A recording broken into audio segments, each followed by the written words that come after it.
नमस्कार मंडळी, तुमचे पुन्हा एकदा खूप खूप स्वागत आहे एका नवीन व्हिडिओमध्ये. तर तुम्ही आपला आजचा थंबनेल तर बघितलाच असेल. आज आपण इडली पात्रामध्ये साबू तांदूळ घालून आषाढी एकादशी स्पेशल अशी एक वेगळ्या प्रकारे रेसिपी बनवणार आहोत की तुम्हाला नक्कीच ती आवडणार आहे. त्यामुळे वेळ न घालवता डायरेक्ट रेसिपीकडे वळूया. तर ही रेसिपी बनवण्यासाठी सगळ्यात पहिले मी या ठिकाणी 4 कच्चे बटाटे घेतलेले आहेत आणि ते सोलून पाण्यामध्ये घातलेले आहेत. आता ही चारही बटाटी आपल्याला किसणीवर किसून घ्यायची आहेत. जे आपले खोबरे किसायची किसणी असते त्यावर आपल्याला ही चारही बटाटी किसून घ्यायची आहेत. तसेच पाण्यामध्ये बटाट्याचा किस किसण्याचे कारण असे की बटाट्याचा जो किस आहे तो काळा किंवा लाल पडू नये यासाठी आपण डायरेक्टली हा किस पाण्यामध्ये किसून घेत आहोत. तसे बघायला गेले तर ही जी बटाटी आहे ती वजनाने बघायला गेलं तर पाव किलोपेक्षा थोडी कमी भरलेली आहेत.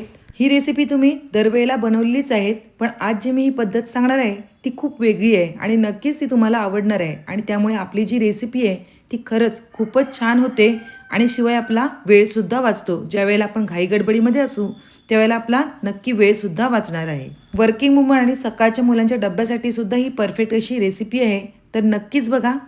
तर या ठिकाणी आपली सर्व बटाटी किसून झालेली आहेत. आता आपल्याला हा जो किस आहे तो व्यवस्थित असा पाण्यामधून धुवून घ्यायचा आहे. तर हा बटाट्याचा किस आपण 2 ते 3 वेळा पाण्यामधून स्वच्छ असा धुवून घेऊया, म्हणजे काय त्यातला जो स्टार्च असेल तो सुद्धा संपूर्णपणे निघून जाईल आणि किस काळा पडणार नाही. 2 ते 3 वेळा बटाट्याचा किस स्वच्छ धुवून घेतल्यानंतर आपल्याला 5 मिनिटं हा असाच पाण्यामध्ये ठेवून द्यायचा आहे आणि 5 मिनिटानंतर त्यातलं सगळं पाणी आपल्याला काढून घ्यायचं आहे. आता हे असंच ठेवून देऊया आणि पुढच्या स्टेपकडे वळूया. आता या ठिकाणी आपल्याला पाव किलो एवढे साबुदाणे घ्यायचे आहेत आणि साबुदाणे घेताना आपल्याला पहिले निवडून घ्यायचे आहेत, म्हणजे त्यामध्ये काही खडा वगैरे असेल तर तो सुद्धा निघून जाईल. आता हे जे साबुदाणे आहेत ते आपल्याला एका मोठ्या भांड्यामध्ये काढून घ्यायचे आहे आणि त्यामध्ये पाणी घालून घ्यायचं आहे. ज्याप्रमाणे आपण बटाट्याचा किस स्वच्छ असा धुवून घेतला त्याचप्रमाणे 1 ते 2 पाण्यामधून आपले हे साबुदाणे आहेत ते स्वच्छ असे धुवून घ्यायचे आहेत. त्या अगोदर आपल्याला हे स्वच्छ निवडून घ्यायचे आहेत, म्हणजे त्यामध्ये जे काय कचरा असेल तर तो सुद्धा निघून जाईल. खरंच खूप सोपी रेसिपी आहे आणि बघितल्यानंतर तुम्हाला खरंच खूपच आवडणार आहे. तसेच ही रेसिपी बनवण्यासाठी आपल्याला कोणत्याही पूर्वतयारीची अजिबात गरज लागणार नाही आहे. दोन्ही वेळेला आपण साबुदाणे छान असे धुवून घेतलेले आहेत. आता आपल्याला ते साबुदाण्यातलं पाणी सगळं काढून घ्यायचं आहे आणि हे साबुदाणे आहेत ते एका परातीमध्ये काढून घ्यायचे आहेत. तर सर्व साबुदाणे आपण एका परातीमध्ये काढून घेतलेले आहेत. आता यानंतर आपण जो बाजूला ठेवलेला किस आहे तो सुद्धा यामध्ये घालून घ्यायचा आहे आणि हाताच्या साहाय्याने व्यवस्थित असं मिक्स करून घ्यायचं आहे. तसेच तोपर्यंत तुम्ही सांगा तुम्ही आपल्या चॅनलला सबस्क्राईब केलं की नाही. जर सबस्क्राईब केलं असेल तर ठीकच आहे आणि जर सबस्क्राईब केलं नसेल तर पटकन सबस्क्राईब करा आणि तसेच बाजूला असलेल्या बेल आयकॉनवर प्रेस करायला विसरू नका, म्हणजे असेच साधे सोपे खमंग आणि चविष्ट रेसिपी तुम्ही नेहमी बघू शकाल. त्या ठिकाणी साबुदाणे आणि आपला बटाट्याचा किस व्यवस्थित असा मिक्स करून झालेला आहे. आता हे 5 मिनिटं मुरण्यासाठी बाजूला ठेवून देऊया. यासाठी आपल्याला एक वाटण तयार करून घ्यायचं आहे. त्यासाठी मी 100 ग्रॅम एवढे शेंगदाणे घेतलेत आणि ते तव्यामध्ये खरपूस भाजून घ्यायचे. शेंगदाण्यांची सालं काढून घेऊया. जर तुम्हाला काढायची नसतील तर काढली नाहीत तरी चालणार आहे. या ठिकाणी मी शेंगदाण्याची सालं काढून घेतलेली आहेत. आता हे मिक्सरमध्ये घालून घ्यायची आहेत. तसेच त्यामध्ये 1 चमचा एवढं जिरं घालून घ्यायचं आहे. तसेच त्यामध्ये आपल्याला तिखटाप्रमाणे मिरची सुद्धा घालून घ्यायची आहे. तसेच तुम्ही उपवासाला कढीपत्ता किंवा कोथिंबीर खात असाल तर ती सुद्धा तुम्ही घातली तरी चालणार आहे. आता हे वाटण आपल्याला थोडंसं मीडियम असं करून घ्यायचं आहे, म्हणजे एकदम बारीक सुद्धा नाही आणि एकदम जाड सुद्धा नाही. आता हे मिश्रण आपल्याला साबुदाणे आणि बटाट्याचा किस आहे त्यावर घालून घ्यायचं आहे. त्यामध्ये आपण थोडं मीठ घालून घेऊया आणि तसेच चवीपुरती थोडी साखर सुद्धा घालून घेऊया. तर ही सर्व तयारी बघितल्यानंतर तुम्ही नक्कीच तर्क केला असेल.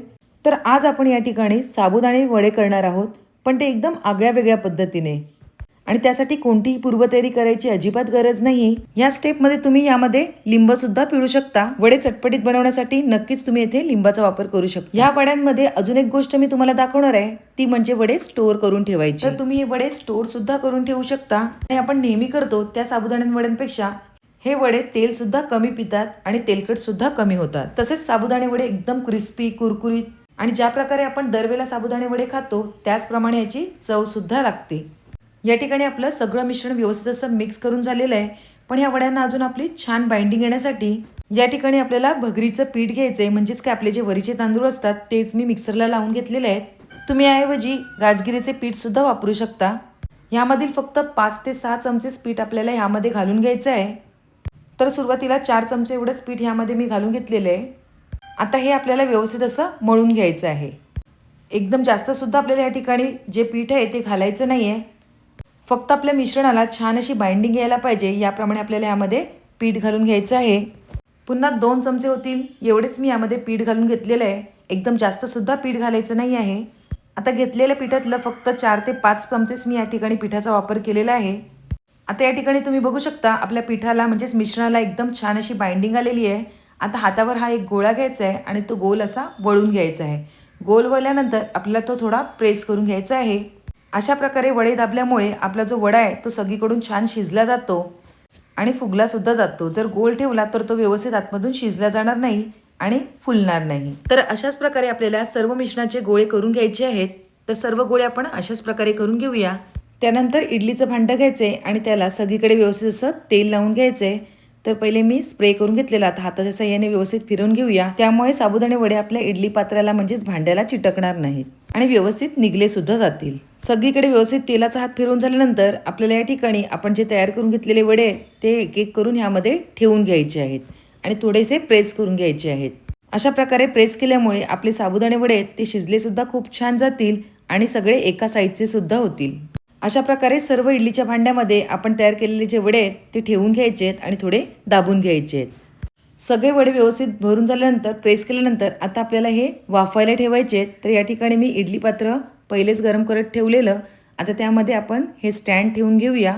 तसेच या वड्यांना अगदी 5 ते 7 मिनिटं आपल्याला हाय फ्लेमवर छान अशी वाफ द्यायची आहे। वडे शिजतायत तोपर्यंत आपण एक छोटीशी चटणीची रेसिपी बघून घेऊया। तर या ठिकाणी चटणी बनवण्यासाठी मी 1 वाटी एवढं खोबरं घेतलेलं आहे। तसेच तुम्हाला ज्याप्रमाणे तिखट हवे त्याप्रमाणे यामध्ये मिरची घालून घ्यायची आहे। चवीपुरतं मीठ घालून घेतलेलं आहे आणि तसंच चवीपुरती थोडी साखर सुद्धा घातलेली आहे। जर तुम्ही उपवासाला कोथिंबीर किंवा कढीपत्ता घालत असाल तर तो सुद्धा घातला तरी चालणार आहे। आता या ठिकाणी माझ्याकडे कैरी होती म्हणून मी या ठिकाणी एक छोटीशी कैरीची फोड घालणार आहे।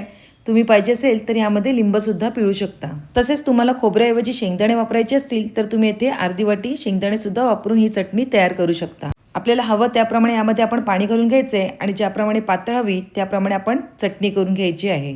तर या ठिकाणी ना मी पातळ आणि ना जास्त घट्ट अशा प्रकारे चटणी तयार करून घेतलेली आहे। तुम्ही पाहिजे असेल तर याला फोडणी सुद्धा देऊ शकता, पण या ठिकाणी फोडणी घालायची अजिबात सुद्धा गरज नाही। अशाच प्रकारे ही चटणी छान लागते। आपले साबुदाणे वाफवून 7 मिनिटं झालेली आहेत आणि आपण बघून घेऊया आपले साबुदाणे वडे शिजलेत की नाही। काटा चमचा घातल्यानंतर आपला जो काटा चमचा आहे तो एकदम क्लीन निघालेला आहे, म्हणजे आपले येथे साबुदाणे वडे छान शिजले गेले आहेत।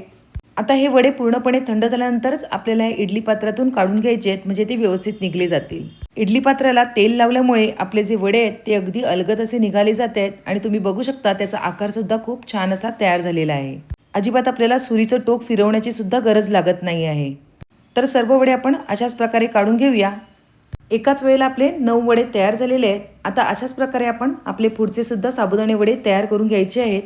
तर ते सुद्धा आपण व्यवस्थित असे प्रेस करून एकदम 5 मिनिटं फास्ट असे वर ठेवायचे आहेत आणि हे साबुदाणे वडे आपल्याला काढून घ्यायचे आहेत।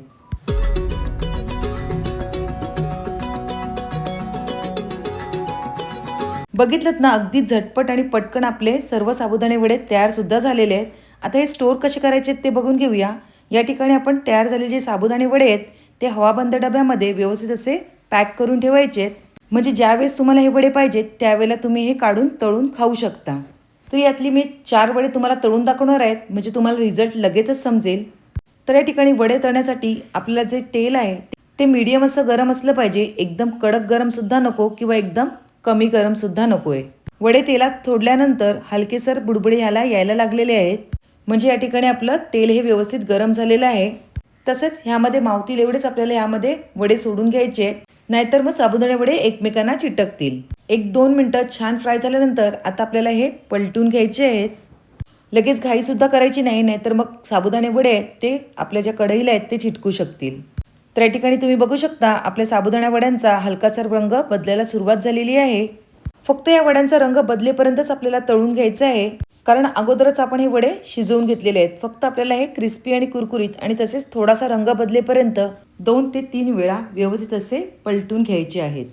तर या ठिकाणी सगळ्या बाजूने आपले वडे छान असे तळले गेलेले आहेत आणि त्याचा रंग सुद्धा बदललेला आहे। हे वडे तळायला सुद्धा जास्त वेळ लागत नाही, अगदी लगेचच तळले सुद्धा जातात। शिवाय हे वडे तेल सुद्धा कमी पितात।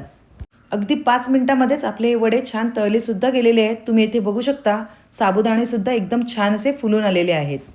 तर नक्कीच तुम्ही सुद्धा तुमच्या घरी या आषाढी एकादशीला अशा प्रकारे कोणत्याही प्रकारची पूर्वतयारी न करता पटकन तयार होणारे साबुदाणे वडे तयार करूनच बघा.